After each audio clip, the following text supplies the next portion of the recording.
እየፈጠሩ ያሉ ሀገራት እነሱ ኢንቨስት ያደርጋሉ፣ ለኛ ደግሞ በጣም ሳይድ ኢፌክቱን አጉልተው ይናገራሉ። እሱ አይነት ቶት የሚቀበል አይነት ሰው አይደለሁም እኔ። ኒውክሌር ለዓለም ህዝብ ጎጂ መሆኑን ካመኑ እነዚህ ቴክኖሎጂ ኦን ያርጉ 8 ሀገራት ማስወገድ አለባቸው። እነሱ ጋር ሲሆን ጉዳት የሌለው እኛን ጋር ሲመጣ ጉዳት እንዳለው የሚነግሩን በሁሉም ረገድ ያለው ነው። አንተ አይመለከትም አይገባህም ነው እንጂ የጀመሩ ሀገራት ናቸው የጻፉት የተናገሩት ምኑን ጉዳቱ ጎጂ ነው አታስቡት። እነሱ ግን ሃይሊ ኢንቨስት እያደረጉ ነው። ያን እንዳልከው ኢንትረስትም ስላለኝ በዚህ ምክንያት በእንደዚህ አይነት አታላይ ቋንቋዎች ብዙም ራሴ ማቆም አልፈልግም። የሆነ ሆኖ ሳይድ ኢፌክት ይኖረዋል ዲስረፕቲቭ ስለሆነ በሰው ልጅ የዕለት ተዕለት ኑሮ ውስጥ ብዙ ሼክ የሚያደርገው ነገር አለ።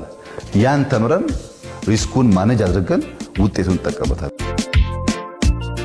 ኢትዮጵያ የህዳሴን ግድብ የሚተካከል ለሰላማዊ ዓላማ ብቻ የሚውል የኒውክሌር ፕላንት በቅርቡ ስራ ትጀምራለች።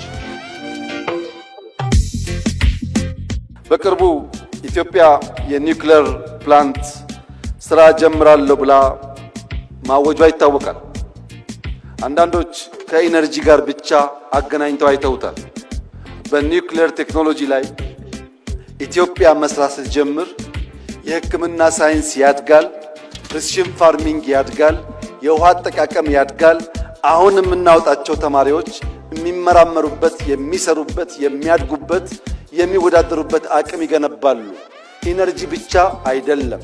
ራሻ የዛሬ 80 ዓመት ያሳካችውን የኒውክሌር ኢነርጂ ኢትዮጵያ ዛሬ መከወን ፈልጋለሁ ስትል የሚጠራጠር ኢትዮጵያዊ እውን አለ ብሎ መውሰድ ይቻላል?